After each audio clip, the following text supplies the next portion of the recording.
E aí, pessoal, bem-vindos a esta nossa explicação de hoje. A ideia aqui é fazer uma verdadeira masterclass, desenhada especialmente para desmistificar a calorimetria e deixar todo mundo perfeitamente preparado para os próximos vestibulares e para o Enem. Vamos mergulhar direto nisso porque, olha, calorimetria não é só um monte de fórmulas soltas que a gente tem que decorar, tá? É a ciência de como a energia térmica se move e transforma literalmente o mundo ao nosso redor. Então vamos decodificar juntos esse material e transformar aquele medo clássico de física em pontos garantidos na prova. Bora lá? Dando uma olhada super rápida na nossa agenda de hoje, a gente começa com a calorimetria no dia a dia, passa para o calor sensível e a matemática dele, resolve um exercício prático, depois entra em calor latente, faz mais um exercício prático e, para fechar com chave de ouro, vamos aprender a interpretar gráficos no estilo do Enem. Então, começando pela seção 1, calorimetria no dia a dia. Antes da gente sair memorizando a equação, é fundamental entender como essa física funciona na vida real. E tem uma analogia clássica da praia que ilustra isso perfeitamente. Pensa comigo, imagina um dia de sol rachando. Você pisa na areia e, nossa, queima o pé na hora. Mas aí você corre, pula na água do mar e ela tá super gelada, aquele alívio. Mas espera aí, por que isso acontece se o sol tá ali aquecendo a areia e a água do mesmo jeito? A resposta, pessoal, está na inércia térmica. A areia tem um calor específico muito baixo, ali na casa de 0,19 calorias por grama grau Celsius. Isso quer dizer que ela precisa de pouquíssima energia para mudar de temperatura. Ela esquenta rápido demais. Já a água tem um calor específico alto, de 1 caloria por grama grau Celsius. Ou seja, a água tem uma inércia térmica gigantesca. Ela resiste fortemente a essas mudanças de temperatura. Isso explica de forma brilhante por que materiais diferentes reagem de um jeito tão diferente quando recebem exatamente a mesma quantidade de calor. Saindo da praia e indo para a seção 2, calor sensível e a matemática. Agora sim, trazendo isso para a teoria formal que cai na prova, a gente chega no calor sensível, que é basicamente aquela transferência de energia que resulta em uma mudança de temperatura que a gente consegue medir. Lá no nível microscópico, o que está acontecendo é que a gente está aumentando a energia cinética das moléculas. Elas ficam literalmente mais agitadas. E para calcular isso, a gente usa a famosa equação Q igual a m vezes C vezes ΔT. Tem aquela dica fantástica de memorização dos cursinhos que é impossível esquecer, a fórmula do Q-macete. Essa fórmula é a espinha dorsal de absolutamente qualquer questão de prova sobre mudança de temperatura. Mas olha só, muita atenção agora para a gente desmontar uma armadilha clássica de vestibulares. É a diferença entre calor específico e capacidade térmica. O calor específico, que é aquele C minúsculo na fórmula, é uma propriedade do material em si. Então, um copinho de água e uma jarra gigante de água têm exatamente o mesmo calor específico. A substância é a mesma, mas a capacidade térmica, o C maiúsculo, é uma propriedade do corpo inteiro, do objeto, porque ela depende da massa. A jarra gigante tem uma capacidade térmica infinitamente maior que a do copinho. É muito mais difícil aquecer a jarra inteira, mesmo o material ali dentro sendo exatamente o mesmo, a água. Pegaram a diferença? O que nos leva à seção 3, nosso primeiro exercício prático sobre calor sensível.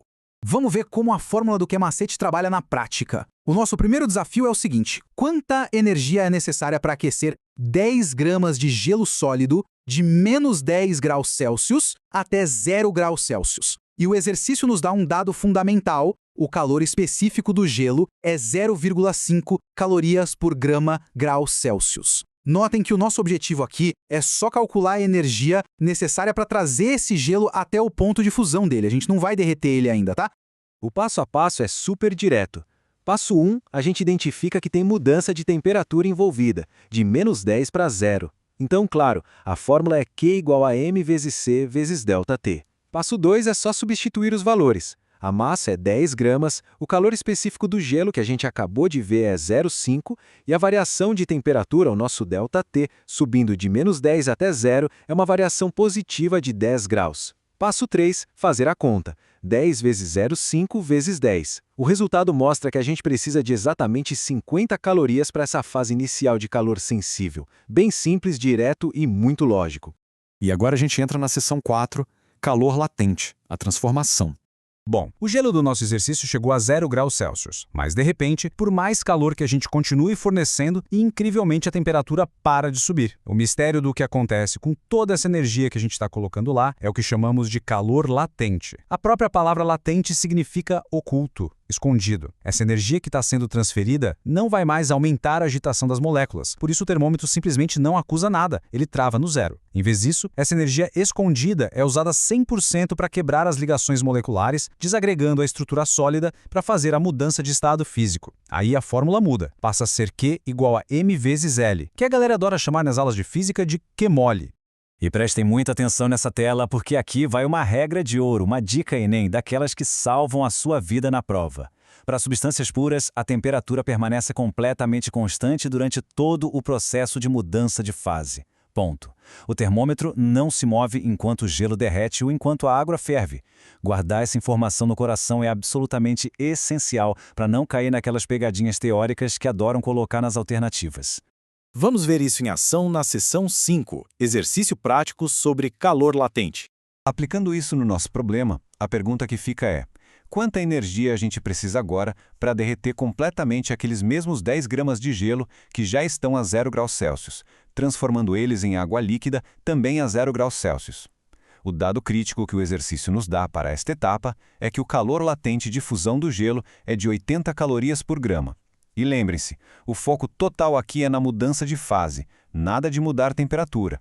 Seguindo os nossos passos, primeiro a gente identifica a fórmula correta para a mudança de fase, Q igual a M vezes L, o nosso Q-mole. Em seguida, substituímos a massa por 10 gramas e o calor latente, o L, por 80.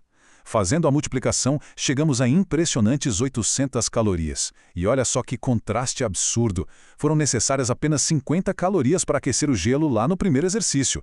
Mas para quebrar as ligações e transformar de sólido para líquido, exigiu monumentais 800 calorias. É uma quantidade massiva de energia escondida. Para fechar, vamos para a seção 6, interpretando gráficos no Enem.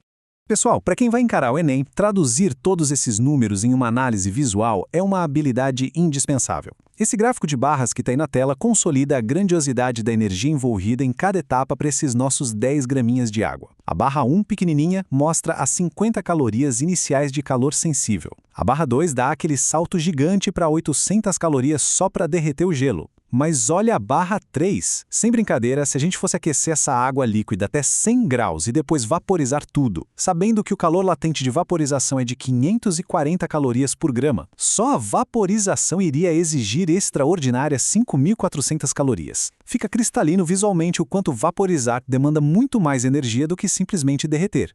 E para finalizar a parte técnica, aqui está o resumo definitivo para decifrar curvas de aquecimento lá no dia da prova. Se liguem nessas regras. Primeiro, bateu o olho e viu uma linha inclinada, é calor sensível na certa, a temperatura está mudando.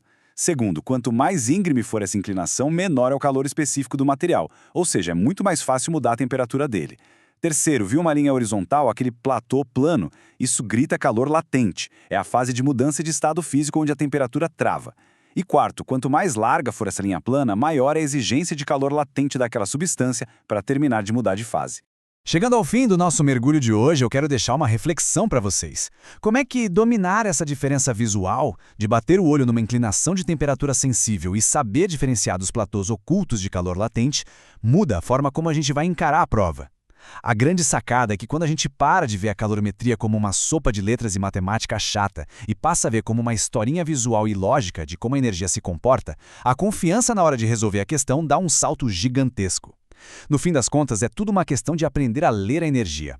Bons estudos para todo mundo e que essa nossa análise ilumine de verdade as avaliações de vocês. Até a próxima!